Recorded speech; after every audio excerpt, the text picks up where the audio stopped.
Hi guys, it's me, Nami.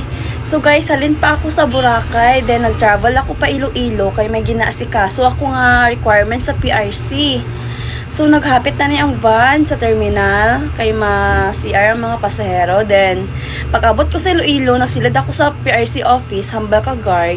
Hindi ako pwede makasilid sa office nila. Kay nakatsinelas ako, halin ba naman ako sa Boracay, wat daradaragid ako ng sapatos. Then what mahimo ako kundi nagbakal na lang ako sapatos sa Word Balas. No choice na ako, kay naghalin ako sa Antique, 1 p.m. dun. Tapos pag abot ko sa Iloilo, mga 4:30 p.m. na. So, hambal ka PRC, masarado sila is 5 p.m. So, what mahimo, rin gid ako kay kailangan ko matapos ang ginaasikaso ko. Mga 4:40 p.m. nabuel ko gidman ang ID ko. Then, nagdiretso na lang ako uli kay mapagabi ron. So, kailangan ko magbiyahe biskan rayo kay mabalik pa ako sa Boracay sa Rumaan para mag-ubra duman. O di ba kapoy?